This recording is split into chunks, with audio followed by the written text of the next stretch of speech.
News World Headquarters in New York. This is World News Tonight with David Muir. Good evening. We do have several breaking headlines as we come on tonight. Of course, we're tracking this major winter storm moving in again, but we begin tonight with that mystery disappearance of a passenger plane in Alaska. We have just learned there are reports now it's just been found. The plane had vanished with 10 people on board, the third major aviation incident in 9 days. These are the images coming in at this hour. Just moments ago, the Coast Guard finding the plane 34 miles southeast of Nome. At least 3 bodies have been found inside the wreckage so far. The FAA tonight saying the plane operated by Bering Air was flying over the Bering Sea on its way to Nome. Flight data showing a steep drop in altitude before all contact was suddenly lost. The Coast Guard searching Norton Sound, the flight about 12 miles from shore when it vanished. The plane flying in low visibility, snow and gusting winds. ABC's Trevor Ault leads us off on the breaking news. Tonight, after a desperate search, the Coast Guard says they've located an aircraft matching the description of the missing passenger plane that vanished over open water in Alaska with 10 people on board. Authorities releasing this image of mangled wreckage. They say 3 bodies were found inside.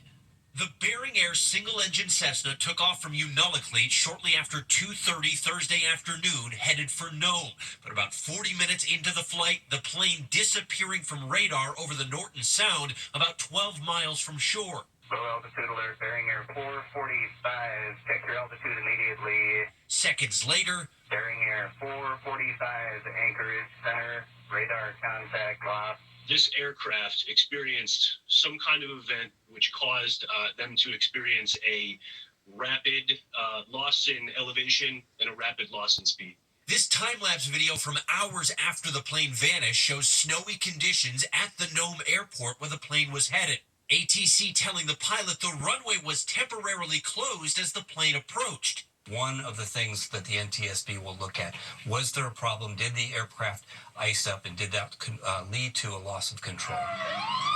It's the third major aviation incident in just over a week. Last Wednesday, 67 people killed in that mid-air crash between an Army helicopter and an American Airlines plane in Washington, D.C. In the last 24 hours, crews lifting the Black Hawk out of the river amid reports a key safety system was turned off before the collision. Last Friday, a medical transport jet crashing in Philadelphia, killing 7 people in all. Voice recorder found 8 feet deep inside that crater. And David, back to that Alaskan plane crash. We have now heard from the Coast Guard that this was located 34 miles southeast of Nome, its intended destination. You see all the snow and ice there. While this investigation is still ongoing, FAA data does show this aircraft has a history of icing problems, David. Yeah, just a horrific scene there and an unsettling week and a half for sure in aviation. Trevor Ault leading us off here on the breaking news. Thank you. We turn out of this major cross-country storm from the Midwest, then pushing right into the Northeast again. Heavy snow, ice, rain across multiple states. There are alerts up right now. In fact, New York City under a winter weather advisory. The system taking aim at the Northeast. By nightfall tomorrow, one storm after another this week. Cars spinning out on highways from Northern California, clear across the country to Massachusetts. Treacherous driving across multiple states right into the east again this weekend. Let's get right to Chief Meteorologist Lee Goldberg from WABC, timing this out again for us. Hi, Lee. Hey, David, we're about 24 hours from first flakes here in New York City. We have winter weather alerts from the northern Rockies all the way into the Northeast. Tonight, it's the upper Midwest, maybe a few inches of snow in Minneapolis. By the time we get into tomorrow, it's the Great Lakes with some snow and a wintry mix from the Ohio Valley and the Mid-Atlantic. And then as we approach nightfall, it's along the I-95 corridor. We've got some heavy snow, the brunt of it tomorrow night, across the Hudson Valley of New York into parts of New England. Those are the areas with the highest snow totals, 6 inches or more from places like Albany to Portland, even into the Boston area. Here in New York, we're going to get a few inches of snow. And then there's the ice storm across Pennsylvania, maybe a quarter inch of ice along I-76. There's an ice storm warning near Johnstown. We get rid of this storm, more storminess Tuesday through Thursday. David? We'll likely see you next week then, Lee. Thank you. Also breaking tonight, just a short time ago, we learned that a federal judge has now stepped in, blocking the Trump administration's plan to put hundreds of USAID workers on leave. At the White House today, President Trump defending Elon Musk's role in his administration. The president was asked about the new cover of Time magazine with an image of Musk sitting behind the Resolute desk in the Oval Office. How he responded when asked if Musk has been told if anything is off limits. And late today, President Trump's move involving former President Biden's security clearance. Rachel Scott at the White House tonight. Even as the signs outside the USAID's office came down, tonight a federal judge putting the brakes on the White House's plan to put more than 2,000 of the relief agency's workers on leave.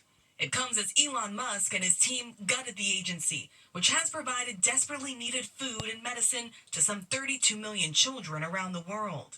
Tonight, President Trump pressed to explain the limits of Musk's power as the world's richest man extends his reach across the federal government. The new Time magazine cover showing Musk behind the Resolute desk in the Oval Office. Mr. President, do you have a reaction to the new Time magazine cover that has Elon Musk sitting behind your Resolute desk? Is Time magazine still in business? I didn't even know that. A much different tone from when Time recently named him Person of the Year.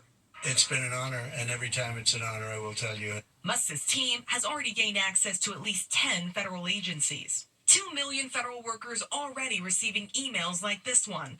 The subject line, fork in the road, the same one he used when he was slashing the workforce at Twitter. The offer, resign now and be paid through September or run the risk of being laid off. Across the country from Wisconsin to Nevada to Washington, protests popping up. Signs like this reading, I don't like President Musk, and let's send Elon to Mars. But tonight, the president saying he wants Musk to go even further, instructing him to tackle the Pentagon's sprawling bureaucracy, though companies Musk owns have had $5.6 billion in contracts with the agency. Is there anything you've told Elon Musk he cannot touch? Well, we haven't discussed that much. I'll tell him to go here, go there. He does it. He's got a very capable group of people. There could be areas that we won't, but I think everything's fertile. You know, we're a government. We have to be open. And as an open government, I don't know, I guess you could say maybe some high intelligence or something. And I'll do that myself if I have to. But generally speaking, I'll just say go. But he will be looking at education pretty quickly, and he will be looking at military too. And tonight, the president asked about a young engineer on Musk's team. The Wall Street Journal reporting he resigned because of racist online posts the paper uncovered, including, quote, I was racist before it was cool. You cannot pay me to marry outside my ethnicity and normalize Indian hate.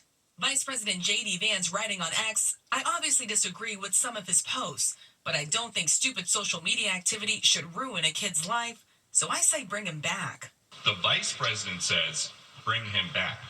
What do you say? Well, I don't know about the particular thing, but if the vice president said that, did you say that? I'm with the vice president. And tonight, Musk posting, he will be brought back. To err is human, to forgive divine. In an extended news conference alongside the Prime Minister of Japan, the president also asked today about whether he plans to fire the FBI agents who worked on cases of those who rioted on January 6. Are you planning to fire the FBI agents who worked on those investigations? No, but I'll fire some of them because some of them were corrupt. I have no doubt about that.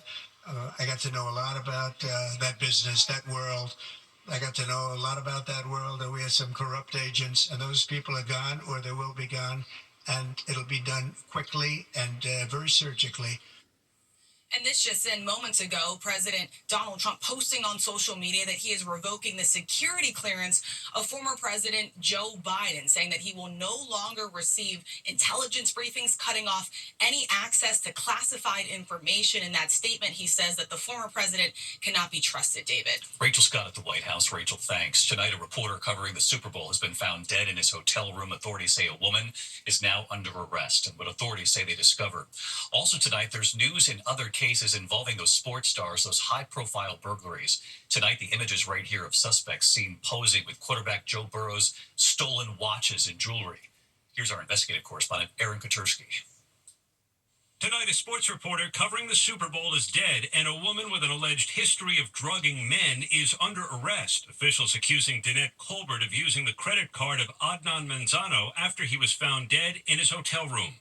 The 27-year-old had traveled to New Orleans to cover the Super Bowl for a Kansas City Telemundo affiliate. Ms. Colbert has quite a record and rap sheet for confidence games. Ms. Colbert's criminal history does include 2 instances where she drugged a victim. Police say Colbert and Manzano were seen entering his room at this hotel around 4:30 Wednesday morning. She left about 90 minutes later and never returned. You asked if this was a homicide. I don't know where it's going to end up. Like I said, we're going to let the evidence lead us to the end result, and not speculate. Telemundo releasing this image of Manzano, calling his death tragic and adding Manzano was a true professional and a rising star who exemplified excellence in his work.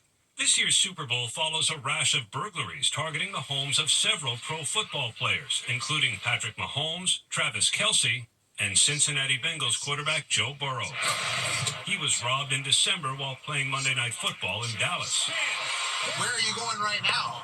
The FBI now saying the men seen inside this vehicle are also captured in this photo, posing with some of the items stolen from Burrow's home, including designer luggage, wristwatches, even custom jewelry depicting Burrow's initials and jersey number. Investigators say they also found this picture of Burrow's Cincinnati house on the phone of one of the suspects. And tonight, David, the FBI is announcing a crackdown on South American theft groups that they say have been targeting the athletes and other wealthy homeowners across the country. Some of what's been stolen has turned up in Chile and in China, and the FBI says it found more of the loot at a pawn shop right here in New York City. David? Eric Katursky with us again tonight. Aaron, thank you. Also here in New York City tonight, the new concern over bird flu. New York's governor shutting down live poultry markets in the Bronx and Brooklyn and Queens amid growing worries from California to Nevada to New York. What they're now seeing with bird flu. And here's Stephanie Ramos. In a move to stop the spread of bird flu, the governor of New York today ordering the shutdown of all live poultry markets across New York City, Long Island, and Westchester County for disinfection after inspections detected 7 cases at markets in the Bronx, Brooklyn, and Queens. There is no immediate public health threat. We have been vigilant and will remain vigilant so New Yorkers can go about their lives with peace of mind. In just the last month, 22 million poultry have been impacted by bird flu across the country, including 100,000 ducks euthanized on this Long Island farm. Parks from New York to Boston have also closed to the public after the virus killed wild birds. To have 10 or 12 dead geese is something wrong. There still has been no human-to-human spread of bird flu. 67 people have been infected in the U.S., and most had direct contact with sick animals. But scientists are closely tracking the spread after a different strain was just confirmed in Nevada dairy cattle. It's the same strain found in an older man from Louisiana, the only American who has died from bird flu. This is the fear of anybody in public health. When you have a virus that's spreading rapidly in animal populations, it increases the chances for mutations and increases that chance of this virus moving into a place where it is human-to-human transmissible. David, there are about 80 live poultry markets like the one behind me impacted by this temporary shutdown. New York State hasn't had any confirmed human cases of bird flu, but the governor says they're taking action to stop the spread of this virus. David. A lot of concern over this. Stephanie Ramos with us tonight. Steph, thank you. To the economy tonight and news on American jobs, the U.S. adding 143,000 jobs last month. That was lower than expected. Unemployment ticking down to 4%. The Dow dropping 444 points on the news today and on concerns over inflation and tariffs, closing at 44,303. When we come back here tonight, declassifying documents connected to the JFK assassination, the key deadline tonight. Also, the seasonal flu reaching very high numbers, what authorities are seeing. And these images tonight, the video showing a commuter train engulfed in flames near Philadelphia. Passengers say the train passed multiple stops while on fire. More in a moment here. Tonight, the NTSB is on the scene outside Philadelphia after a commuter train caught fire. About 350 people were on board, all safely evacuated. But passengers say the train passed 9 stops before they were told they could get off. Passengers reported smelling smoke shortly after the train left the station in Philadelphia last night. Tonight, doctors in Massachusetts have successfully transplanted a genetically edited pig kidney into a human patient. This is the second such operation in less than a year. The 66-year-old patient who had been suffering from end-stage kidney disease released from the hospital days ago now. Doctors say the new kidney is functioning well as expected. The patient saying this provides hope for those who have kidney disease. When we come back here tonight, more than 60 years after the JFK assassination, the key deadline tonight. Also, the flu in this country, the very high numbers, what they're seeing. And we fly you over the Superdome tonight with the Super Bowl almost here. To the index, and tonight the CDC reporting this year's flu season is now the most intense in 15 years. More than 31 states listed as seeing very high or high cases of the flu. For the first time since the start of the pandemic, the rate of people dying from the flu is now the same as those who are dying from COVID, which of course is still a concern. Now to the classified documents in the JFK assassination. Officials sending a release plan now to the White House as ordered. They've been given a deadline of today set by President Trump.